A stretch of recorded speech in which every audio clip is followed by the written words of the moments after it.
Que son nom soit glorifié. Nous allons rapidement lire la parole de Dieu dans l'épître de Jacques. Jacques chapitre 1, le verset 27. Je ne sais pas s'il y a quelqu'un qui ne comprend pas français, s'il vous plaît. Est-ce qu'il y a quelqu'un qui ne comprend pas français? Je pense que tout le monde comprend français. Oui? Oui. Dieu merci.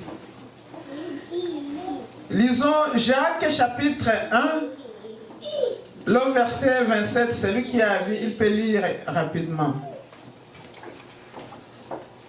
La religion pure et sans tache devant Dieu notre Père consiste à visiter les orphelins et les veuves dans leurs afflictions et à se préserver des souillures du monde. Amen. Amen. La religion pure et sans tache devant Dieu notre Père consiste à visiter les veuves et les orphelins dans leurs afflictions. Que le nom de l'Éternel soit béni. Amen.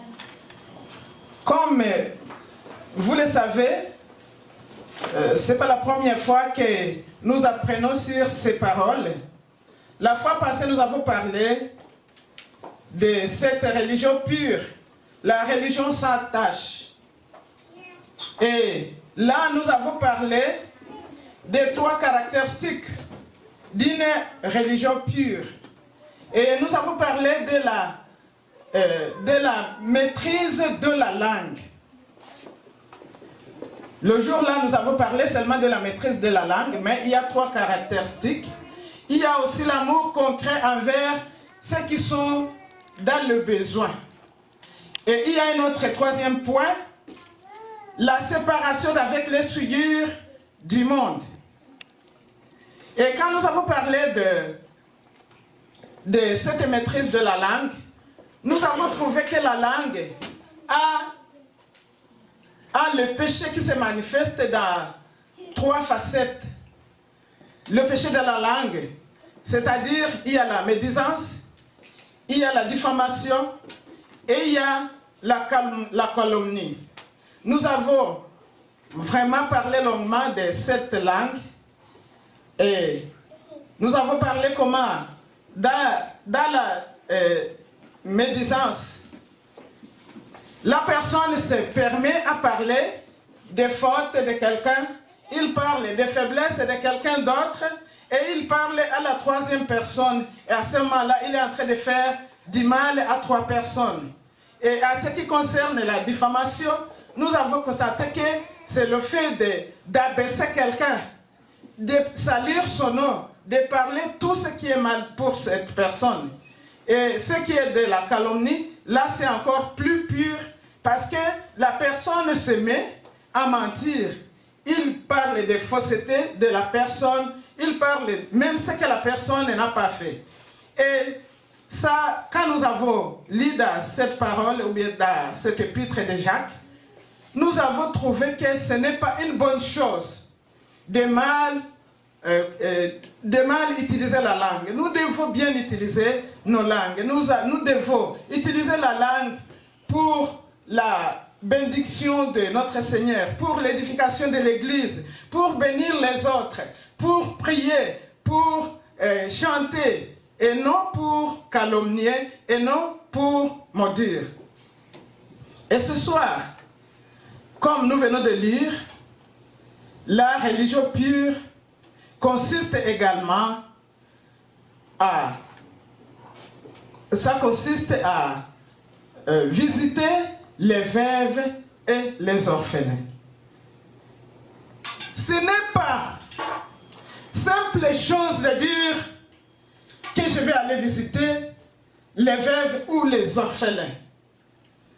C'est très profond. C'est profond pourquoi? Parce que nous, chrétiens, nous devons prendre soin des veuves et des orphelins. Nous devons les visiter dans le cadre de les soulager, dans le cadre de les soutenir, parce qu'ils ont beaucoup de problèmes, ils ont beaucoup de difficultés, ils ont des oppressions. Et à ce moment-là, c'est à nous, l'Église de Dieu, d'aller vers eux, vers les orphelins, les veuves, parce qu'ils ont besoin de nous pour les soulager, pour les soutenir. Quand nous lisons la parole de Dieu, dans l'Ancien Testament, dans Exode chapitre 22, le verset 21 à 23, dans Deutéronome, le chapitre 14 aussi, ça nous parle comment est-ce que notre Dieu, il a donné l'ordonnance à son peuple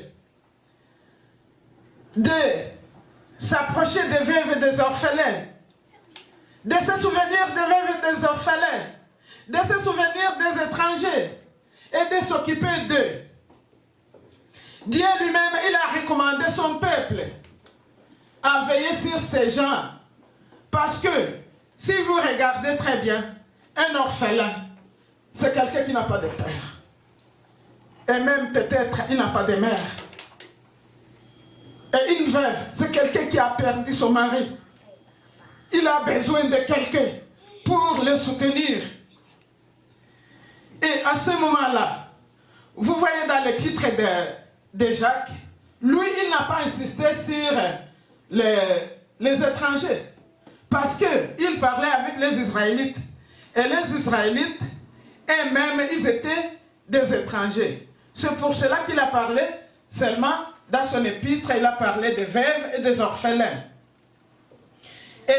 Mais quand nous voyons, et quand nous nous souvenons de l'histoire d'Israël, nous trouvons que les Israélites, ils peuvent facilement comprendre cette parole. Parce qu'eux-mêmes, ils ont vécu l'oppression dans le pays d'Égypte, sous l'esclavage du roi Pharaon. À ce moment-là, ils comprennent bien cette parole, ou bien cette notion. Vous savez, mes chers frères et sœurs, notre Dieu, il agit comme un père pour les veuves et les orphelins. Raison pour laquelle il a associé, dans l'Ancien Testament, Dieu, il va associer les veuves et les orphelins chez les Lévites. Vous connaissez très bien que c'est les Lévites qui travaillaient comme sacrificateurs. Maintenant, à ce moment-là, ils vivaient des offrandes, des prémices, des dîmes et de la récolte. C'était pour les Lévites, parce qu'ils s'occupaient du travail de Dieu, et maintenant, c'est à eux qu'on donnait toutes ces choses. Mais Dieu lui-même, dans sa parole, il a associé les veuves et les orphelins et les étrangers. Parce que les étrangers aussi, ils n'ont pas de terre. Quand je parle de ça, c'est un autre sujet. Et je n'aime pas parler des dîmes et des offrandes. Mais je peux vous dire en quelques mots, parce que mon père, il fut aussi pasteur. Je me souviens, il y avait des femmes qui venaient chez nous chaque fois. Ils venaient avec des paniers de maïs, des haricots, les cossettes ou manioc, le riz. Et il disait, je me souviens, il disait, papa pasteur, je n'ai pas voulu commencer à utiliser mon chat avant d'amener quelque chose pour vous donner. C'était quelque chose comme les prémices. Avant d'utiliser mon chat, je veux que vous preniez sur ça. Et vous savez, ce que les pasteurs faisaient avec ça, c'est au Congo, au Rwanda, au Burundi, c'est comme ça que ça se faisait. Alors, il y avait beaucoup de récoltes auprès de l'église. Ils mettaient ça dans le bureau et les denrées périssables, on pouvait les vendre et ce n'était pas pour le pasteur seul. Mais cet argent, ou bien c'est bien qu'on amenait à l'église, c'était pour aider les veuves et les orphelins.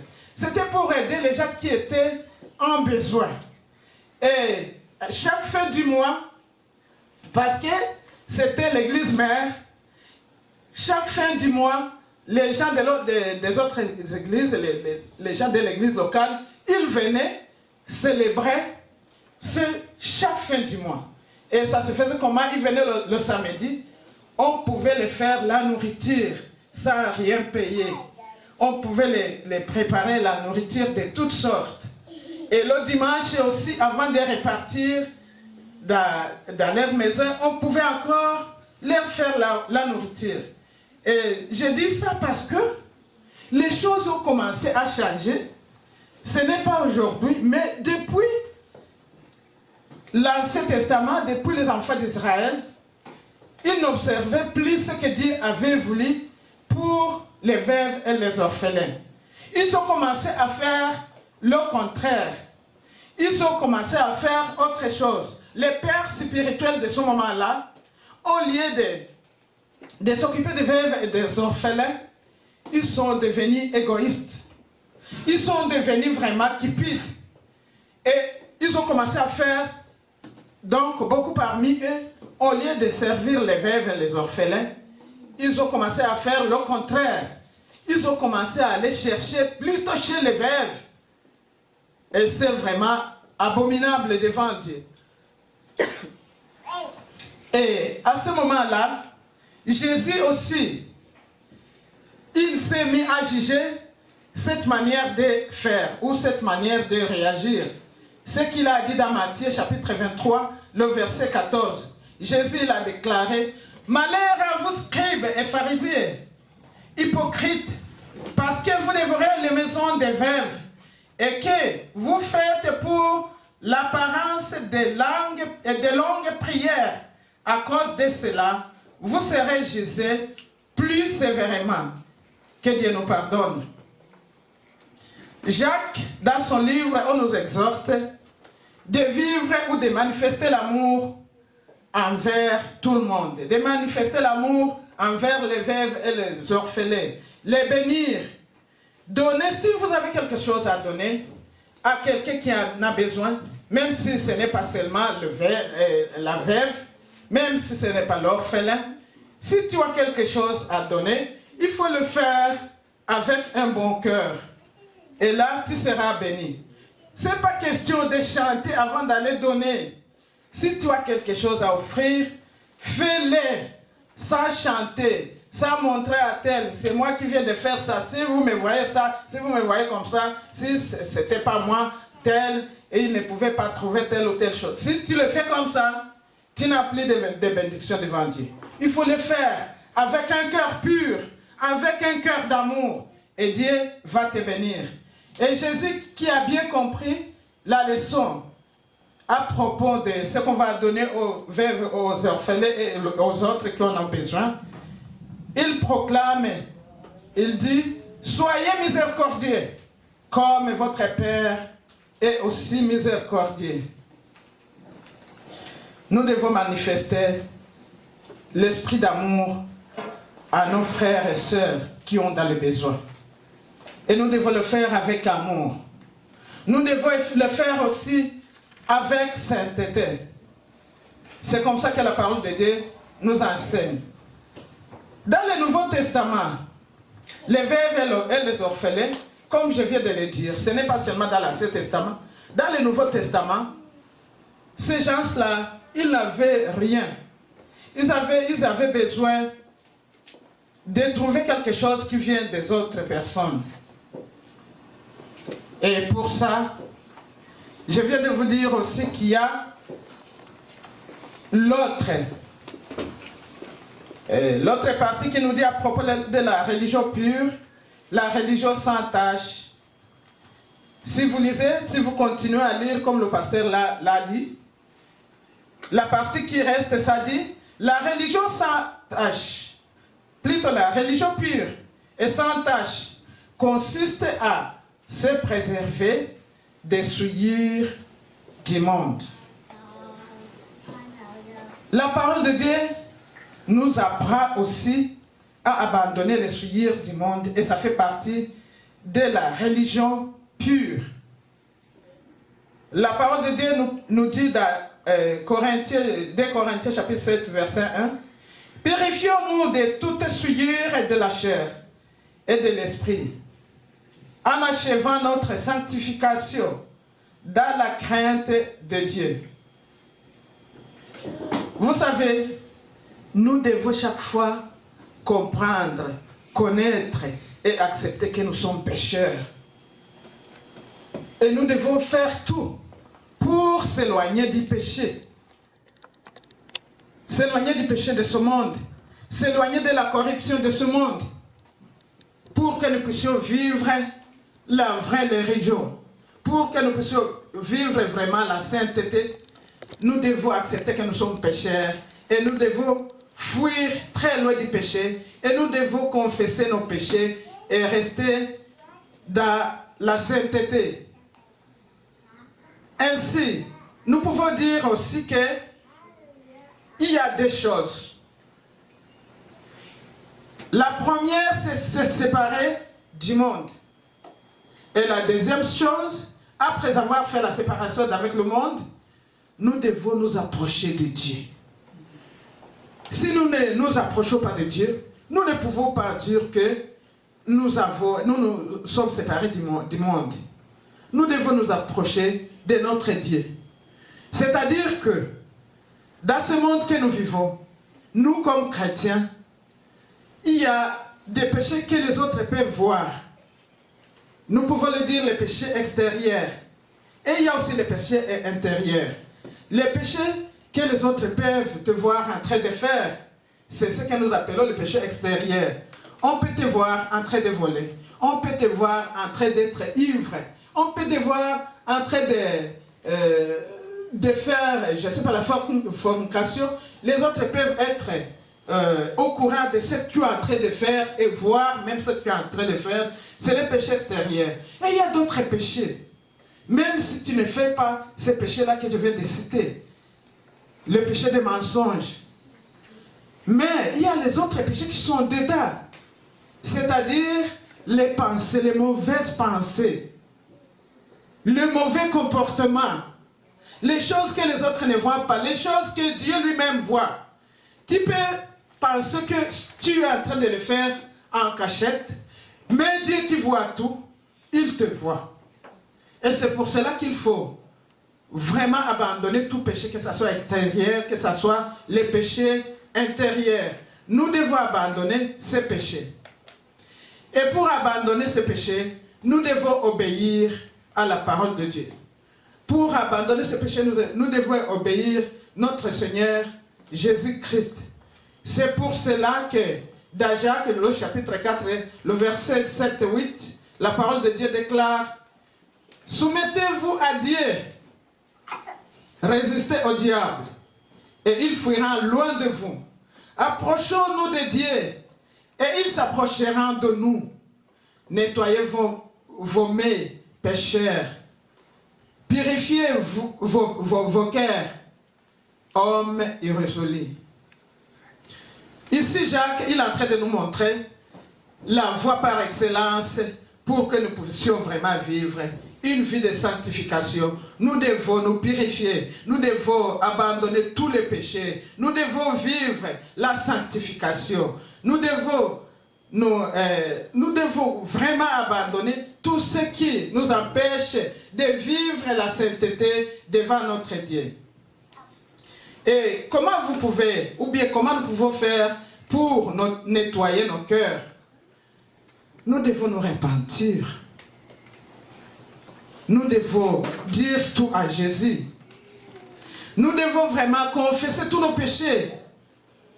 Et nous devons les abandonner. Pas aujourd'hui, j'ai fait le même péché. Demain, je viens demander pardon. Après demain, je tombe encore dans le péché. Dieu ne sera pas content.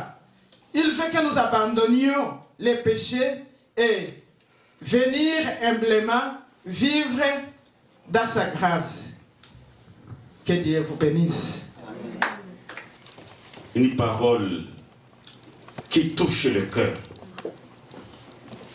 Il ne veut pas l'appeler une grande parole, mais c'est une parole qui touche et qui bouleverse. Je veux résumer la prédication de maman en très peu de mots. En fait, elle vient de nous parler du christianisme pratique. Christianisme pratique. Et le christianisme pratique comprend d'abord les bonnes œuvres.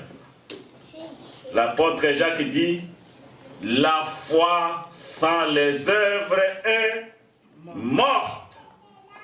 Une foi, quelqu'un qui dit qu'il a la foi et qui ne soucie pas des veuves et des orphelins. Quelqu'un qui dit qu'il a la foi et qui ne soucie pas de ses frères et sœurs qui sont dans le besoin, son christianisme-là est faux. C'est la première chose. Alors, dans notre mission, nous avons des grandes choses à faire. Pratiquons notre foi, car le Seigneur nous a créés pour de bonnes œuvres afin que nous les pratiquions. Et parmi ces bonnes œuvres, il y a visiter les veuves et les orphelins, les aider et les soulager dans leurs afflictions. Ça, c'est très important. Mais comment y parvenir au moment où nos cœurs sont remplis d'égoïsme, de cupidité et d'amour propre? Je crois que le moment est venu pour ouvrir les yeux et ne pas seulement regarder sur nos propres besoins, mais de regarder aussi sur les besoins de nos prochains, de nos frères et sœurs, sur les besoins de ceux qui nous entourent. C'est ça notre mission. Le Seigneur nous envoie en mission. Et la mission, ce n'est pas seulement aller très loin. La mission que notre Seigneur Jésus nous a confiée commence là à côté de toi. L'œuvre de Dieu est là à côté de toi. L'œuvre de Dieu, c'est cette veuve. L'œuvre de Dieu, c'est cet orphelin-là qui a besoin d'être soutenu par toi. Deuxième chose pour le christianisme pratique, c'est s'éloigner et se purifier de toutes les souillures du monde. Alléluia. Amen. S'éloigner et se purifier de toutes les souillures du monde. Que Dieu nous aide. Amen. Et la prédicatrice a été claire. Mais retenons seulement ces deux choses. Vivons un christianisme pratique. En faisant quoi? En faisant quoi? Je voudrais que nous comprenions bien cet enseignement. Vivons un christianisme pratique. En faisant premièrement quoi? En visitant les veuves et les orphelins dans leurs afflictions. Affliction, ça veut dire en les soutenant. Deuxièmement, vivons notre christianisme pratique en nous éloignant de toutes les souilles du monde. C'est de cette façon, et de cette façon seulement, que nous allons accomplir notre mission dans ce monde, d'être la lumière du monde et le sel de la terre. Est-ce qu'il y a quelqu'un qui a été béni par le message de ce soir? Moi. Moi, j'ai été béni et nous rendons grâce à Dieu pour cela. Je vais très rapidement donner les annonces. Alors, l'église Christ Espérance des Peuples se réunit chaque dimanche de 14h à 16h. Nous avons des pratiques. La chorale se réunit ici chaque samedi de 14 à 16h. Parfois, nous pouvons excéder cette heure-là. Nous avons des cellules de prière à Laval, à Longueuil, à Brossard, dépendamment des disponibilités de chacun. On se réunit pour prier dans nos cellules. À part ça, chaque dernier samedi du mois, il y a études bibliques ici à l'église et adoration. Je crois que c'est tout. Oui, je rappelle aussi la journée de consécration que nous aurons le 9 septembre. Je donne la parole au pasteur. Alléluia. Je voudrais encore une fois nous rappeler que le 9 septembre, nous aurons ici une cérémonie de consécration des serviteurs de Dieu. Vous allez me demander pourquoi consacrer les serviteurs de Dieu si rapidement. Nous avons une vision. C'est dans le cadre de notre vision que nous voulons consacrer les serviteurs de Dieu. Vous savez, une église qui n'a pas de serviteurs consacrés ne peut pas avancer. Et dans notre vision, nous ne sommes pas des... Notre mission ne consiste pas seulement à rester enfermés dans un coin. Nous voulons avoir des serviteurs un peu partout. C'est après que les gens vont comprendre pourquoi nous voulons consacrer les serviteurs de Dieu. Bientôt, nous allons commencer d'autres églises. Pas ici à Montréal, mais ailleurs. Alors, c'est dans le cadre de notre mission, surtout dans le cadre de notre vision, que nous voulons consacrer les serviteurs de Dieu. Nous n'allons pas seulement consacrer les serviteurs d'ici, nous allons aussi consacrer les serviteurs d'ailleurs. C'était cette explication que j'allais donner. Et je crois que c'est Dieu qui est en train de nous guider, c'est Dieu qui est en train de nous diriger. Et bientôt, vous allez voir l'explosion. Parce que Dieu va faire des grandes choses. Parce qu'il nous a donné la mission de ne pas seulement rester à Jérusalem, mais il nous a dit de sortir, d'aller en Judée, en Samarie et jusque aux extrémités de la terre. C'est ça notre vision. Que l'Éternel nous bénisse. Amen.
Merci pour ta présence, Seigneur.